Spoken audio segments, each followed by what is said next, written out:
روزے اس سال فرض ہوئے تھے، اور یہ عجیب آزمائش تھی کہ مسلمانوں کو پہلے ہی رمضان میں اپنے سے 3 گنی فوج کے مقابلے میں جنگ کے لیے تیار ہونا پڑا۔ اس رات کو 2 باتیں ایسی ہوئیں جو اللہ تعالیٰ کے خصوصی کرم کا مظہر تھی۔ ایک تو یہ کہ مسلمان کو سکون کے ساتھ نیند آئی اور صبح تازہ دم ہو کر اٹھے۔ دوسرے، اس رات بارش ہو گئی۔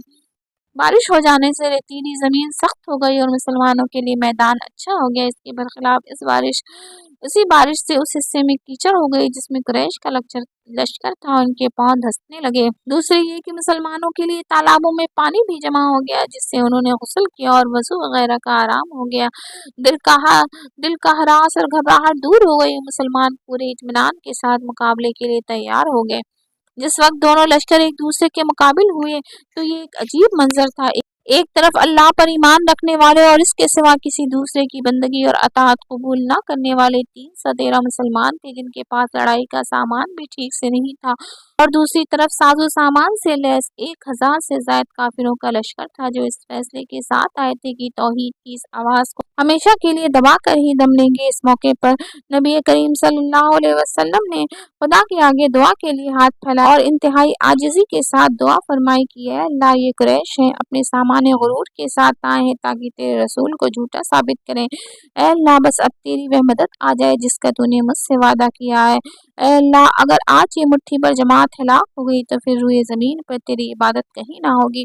اس جنگ میں سب سے زیادہ سخت امتحان مہاجرین کا تھا۔ ان کے اپنے بھائی، بیٹے اور رشتے دار مقابلے میں تھے۔ کسی کا باپ، کسی کا بیٹا، کسی کا چچا، کسی کا ماموں، کسی کا بھائی اس کی تلوار کی زد میں تھا اور ان کو اپنے ہاتھوں سے اپنے جگر کے ٹکڑوں کو کاٹنا پڑ رہا تھا۔ اس سخت امتحان میں وہی لوگ ٹھہر سکتے تھے جنہوں نے واقعی سچے دل سے اللہ سے یہ عہد کیا تھا جن رشتوں کو اس نے جوڑا ہے وہ بس انہی کو جوڑیں گے، اور جن کو اس نے کاٹنے کا حکم دیا ہے ان کو کاٹ پھینکیں گے، چاہے وہ رشتے ان کو کتنے عزیز کیوں نہ ہو۔ لیکن ساتھ ہی انصار کا امتحان بھی کچھ کم سخت نہ تھا۔ اب تک تو عرب کے کفار اور مکے کے مشرکین کی نظر میں ان کا جرم بس اتنا ہی تھا کہ انہوں نے ان کے دشمنوں یعنی مسلمانوں کو پناہ دی تھی، لیکن اب تو وہ کھل کر اسلام کی اعانت میں کفار سے جنگ کرنے کے لیے نکل آئے تھے۔ اس کا مطلب یہ تھا کہ انہوں نے اپنی بستی مدینے کے خلاف سارے عرب کو دشمن بنا لیا تھا۔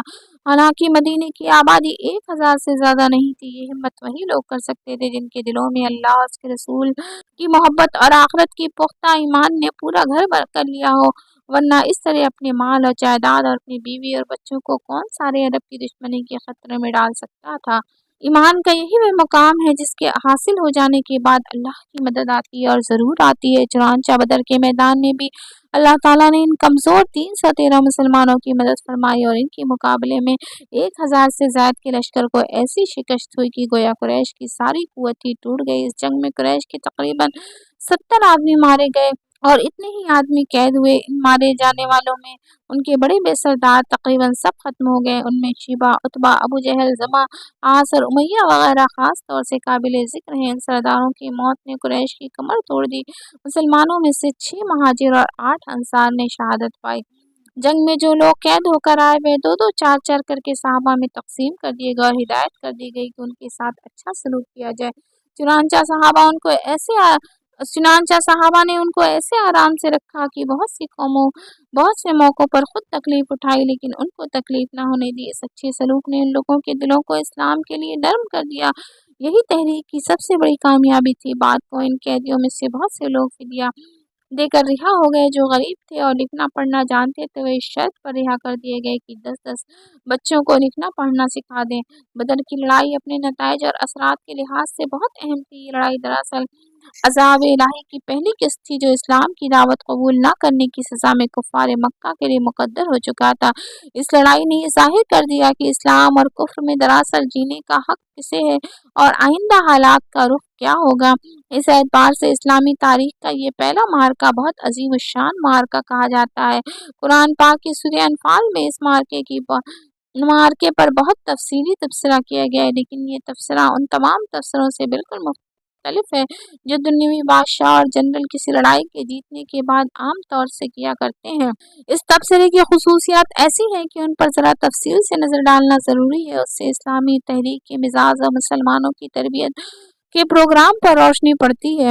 جیسا کہ پہلے ذکر ہو چکا ہے کہ اسلام سے پہلے جنگ عربوں کا بہت دل پسند مشغلہ تھا۔ جنگ میں جو مال ہاتھ آتا تھا مال غنیمت، اس سے انہیں بے حد دلچسپی تھی اور بعض اوقات اس مال کی کشش ان کی لڑائی کا سبب بن جاتی تھی، لیکن اسلام کی نظر میں جنگ کا مقصد مال و دولت سے بہت بلند تھا اور اس مقصد کو پورے طور پر دلوں میں بٹھا دینا بہت ضروری تھا۔ بدر کی لڑائی وہ پہلی لڑائی ہے جس میں مسلمانوں کو امتحان دینا پڑا، آیا ان کے دلوں میں اسلامی جنگ کے اصول اور اخلاق پورے طور پر بیٹھ چکے ہیں یا ابھی تک غیر اسلامی لڑائیوں کے تصورات دلوں میں کسی نہ کسی درجے موجود ہیں۔ بدر کی لڑائی جن لوگوں کے ہاتھ کفار کا جو مال آیا وہ اپنے پرانے طریقے کے مطابق اپنی ہی ملکیت سمجھ بیٹھے، اور جو لوگ کفار کا پیچھا کرنے یا حضرت صلی اللہ علیہ وسلم کی حفاظت کرنے میں مصروف رہے، ان کو کچھ نہ ملا۔ اس طرح آپس میں بدمزگی سی پیدا ہونے لگی۔ یہی موقع تھا جب تحریک اسلامی کے داعیوں کی مناسب تربیت کی جائے، چنانچہ انہیں سب سے پہلے صاف صاف یہ بتا دیا گیا کہ مال غنیمت دراصل جنگ کا بدلہ نہیں ہے، اسے تو انفال سمجھو، یعنی مالک کی طرف سے ایک عطیہ اور انعام جو اصل اجرت کے علاوہ دیا جاتا ہے۔ اللہ کی راہ میں جنگ کرنے کا اصل بدلہ تو وہ جو اللہ تعالیٰ آخرت میں عطا فرمائے گا۔ یہاں جو کچھ مل جاتا ہے وہ کسی کا حق نہیں ہے بلکہ اللہ کی ایک مزید بخشش ہے، اس لیے اس بخشش کے بارے میں استحقاق کا کوئی سوال ہی پیدا نہیں ہوتا۔ یہ سب کچھ تو اللہ اور اس کے رسول کا ہے اور جس طرح چاہے اسے تقسیم کرے۔ چنانچہ آگے چل کر اس تقسیم کا اصول بھی بنا دیا۔ اس طرح جنگ کے سلسلے میں ایک بہت بڑی اخلاقی اصلاح کر دی گئی۔ مسلمان کو ہمیشہ کے لیے بتا دیا گیا کہ دنیا کے فائدے بٹورنے کے لیے کبھی تلوار نہیں اٹھاتا بلکہ دنیا کے اخلاق بگاڑ کو ٹھیک کرنے کے لیے اور اللہ کے بندوں کو غیر اللہ کے غلامی سے آزاد کرنے کے لیے وہ مجبوراً اس وقت طاقت کا استعمال کرتا ہے جب وہ دیکھتا ہے کہ مخالف طاقتیں اس کی آواز کو دبا دینے کے لیے طاقت استعمال کرنے پر اتر آئی ہیں اور انہوں نے دعوت تبلیغ کے ذریعے اصلاح کو ناممکن بنا دیا ہے۔ اس لیے مسلمان کی نظر ہمیشہ اس اصلاح پر رہنی چاہیے جس کے لیے اس نے بیڑا اٹھایا ہے، نہ کہ ان مادی فوائد پر جو اس مقصد کے لیے کوشش کرنے میں حاصل ہو ہی جاتے ہیں۔ اسلامی نظام میں اطاعت امر کی اہمیت ایسی ہی سمجھنا چاہیے جیسے کسی جسم میں روح کے لیے مکمل اور بے چوں چرا اطاعت دلوں کو آمادہ کرنے کے لیے بار بار توجہ دی گئی۔ چنانچہ اس جنگ کے موقع پر بھی مال و غنیمت کے سلسلے میں سب سے پہلے مکمل اطاعت کا مطالبہ کیا گیا اور کہہ دیا گیا یہ سب کچھ خدا اور اس کے رسول کا ہے، اس بارے میں وہ جو کچھ فیصلہ فرمائے اس پر دلوں کو راضی ہونا چاہیے۔ عام تحریکوں کا مزاج یہ ہوتا ہے کہ وہ اپنے پیرووں اور اپنے کارکنوں کے دل بڑھانے کے لیے ان کارناموں کا ذکر کرتے ہیں اور اس طرح شہرت اور ناموری حاصل کرنے کے لیے جذبے کو ابھار کر لوگوں کو اظہار اور قربانیوں کے لیے تیار کرتے ہیں۔ چنانچہ بڑے معرکوں یا بڑے کارناموں کے بعد وہ اپنے جانبازوں اور کارکنوں کو خطاب اور تمغے دیتے ہیں، انعامات تقسیم کرتے ہیں اور طرح طرح سے ان کو اونچا اٹھانے کا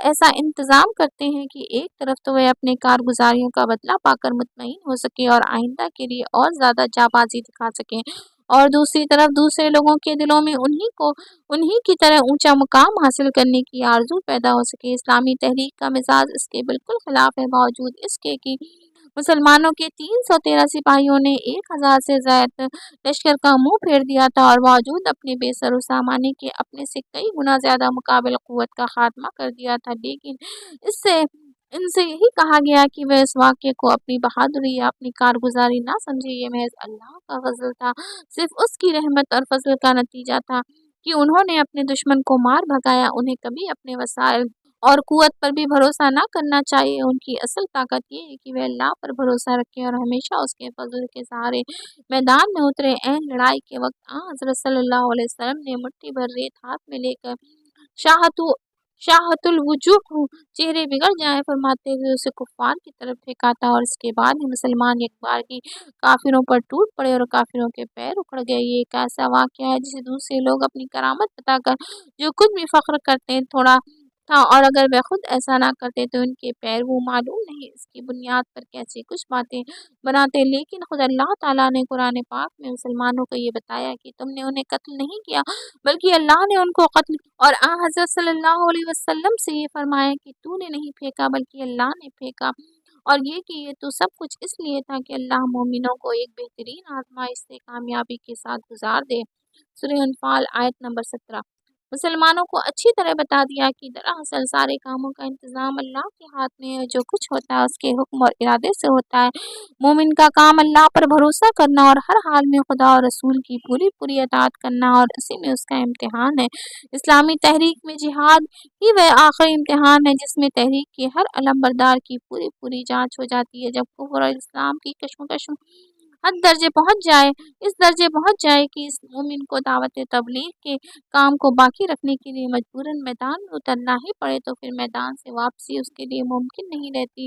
اللہ کی راہ میں جنگ کرتے ہوئے میدان سے بھاگنے کا مطلب اس کے سوا اور کیا ہو سکتا ہے؟ یا تو مومن کو اپنی جان اس مقصد سے زیادہ عزیز ہے جس کے لیے وہ لڑائی لڑی جا رہی ہے، اس کا ایمان کمزور ہے۔ دراصل موت اور زندگی اللہ کے ہاتھ میں ہے، جب تک اس کا حکم نہ ہو موت نہیں آ سکتی، جب اس کا حکم ہو جائے تو پھر موت ٹل نہیں سکتی۔ اس کے دل میں بھی ابھی اللہ کی رضا اور آخرت کی کامیابی کے علاوہ کچھ اور آرزوئیں بھی پرورش پا رہی ہیں، اور دراصل ابھی اس نے اپنے آپ کو خدا کے دین کے قائم کرنے کے لیے بالکل وقف نہیں کر دیا۔ ظاہر ہے جس ایمان کے ساتھ ان میں سے کوئی بات شامل ہو اسے کس طرح پورا ایمان کہا جا سکتا ہے۔ اس لیے اس پہلی جنگ کے موقع پر مسلمانوں کو صاف صاف بتا دیا کہ جنگ سے منہ موڑنا مسلمان کا کام نہیں۔ حضرت صلی اللہ علیہ وسلم نے ارشاد فرمایا، 3 گناہ ایسے ہیں جن کے ساتھ کوئی نیکی فائدہ نہیں دے سکتی، ایک شرک، دوسرے والدین کی حق تلفی، تیسرے اللہ کی راہ میں لڑی جانے والی لڑائی سے منہ موڑ کر بھاگنا۔ اللہ کی راہ میں پیش قدمی کرنے میں آدمی اس وقت بھی سست ہو جاتا ہے جب دنیاوی تعلقات سے اس کی دلچسپی ایک جائز حد سے آگے بڑھ جاتی ہے،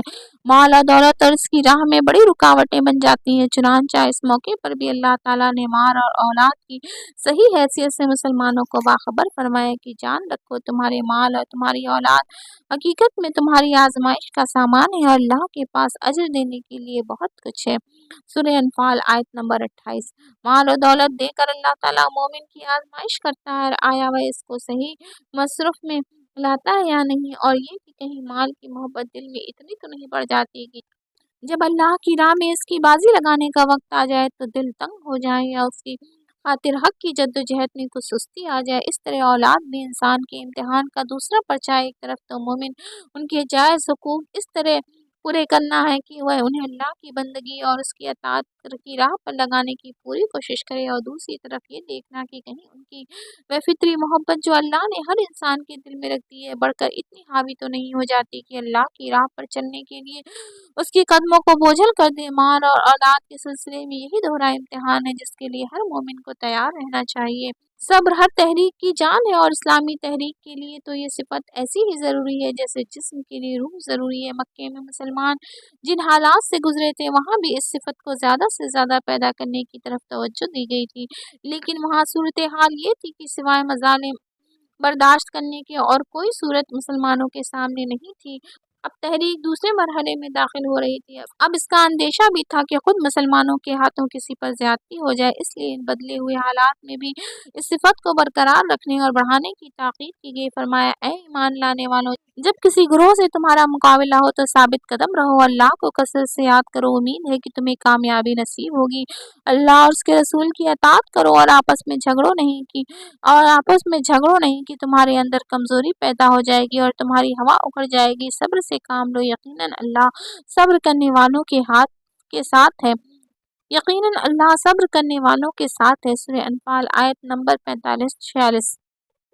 یہاں صبر کے مفہوم میں یہ سب باتیں شامل ہیں کہ اپنے خود جذبات اور خواہشات کو قابو میں رکھا جائے، جلد بازی اور گھبراہٹ اور ہراس سے بچا جائے، کسی لالچ یا نامناسب جوش کو قریب نہ آنے دیا جائے، ہر کام ٹھنڈے دل اور جچے تلے فیصلوں کے ساتھ کیا جائے، خطرے اور مشکلیں سامنے آئیں تو قدم ڈگمگانا جائے، اشتعال اور غیظ غضب کا شکار ہو کر کوئی غلط کام نہ کر ڈالے، مصائب کا حملہ اور حالات کے بگڑتے نظر آئیں تو بے چینی اور گھبراہٹ کی وجہ سے حواس پریشان نہ ہو جائے، مقصد کی حاصل کرنے کا شوق اتنا نہ بڑھ جائے کہ جلد بازی میں کسی ناقص تدبیر پر عمل کر ڈالا جائے، دنیاوی فائدے اور لالچ نفس کو اتنا نہ لبھا لیں کہ اس کے مقابلے میں کمزوری دکھا کر ان فائدوں کی طرف کھینچ جو مومنوں کو اپنے صبر کا امتحان کچھ دوسرے طریقوں سے بھی دینا تھا۔ مقصد کی محبت کا غلبہ کبھی کبھی اتنا بڑھ جاتا ہے کہ انسان اس کے مقابلے میں حق اور انصاف کا پورا لحاظ نہیں رکھتا اور سمجھتا ہے کہ مقصد کی خاطر ایسا کرنے میں کوئی حرج نہیں، لیکن اسلامی تحریک جو سراسر حق کی بنیادوں پر اٹھتی ہے اپنے پیرووں کو کسی موقع پر بھی حق اور انصاف سے قدم ہٹانے نہیں دیتی۔ چنانچہ کفر اور اسلام کی اس اہم کشمکش کے موقع پر دوسری اخلاقی تربیتی ہدایت کے ساتھ مخالفین سے سیاسی معاہدے کے بارے میں مسلمانوں کو ایسی ہدایت دی گئی جو سراسر انصاف اور حق پر مبنی تھی۔ ان ہدایات کی روح یہ ہے کہ مسلمان کسی حالت میں بھی فتح اور شکست اور مادی فائدوں کو معیار بنا کر معاہدوں کی خلاف ورزی نہ کریں، اللہ پر بھروسہ رکھیں اور پوری دیانتداری کے ساتھ معاہدوں کا پاس کریں، چاہے اس کی وجہ سے انہیں خود اپنے بھائی مسلمانوں کی آنت سے ہی کیوں نہ ہاتھ اٹھانا پڑے۔ یہ ہے اس تبصرے کی چند موٹی موٹی خصوصیات جو بدر کی لڑائی کے بعد قرآن پاک میں اس فیصلہ کن جنگ کے بارے میں کیا گیا۔ ان سے اندازہ ہو سکتا ہے کہ اسلامی تحریک دنیا کی تمام دوسری تحریکوں کے مقابلے میں کس درجے ممتاز ہے اور وہ اپنے پیرووں کی تربیت کس انداز میں کرتی ہے۔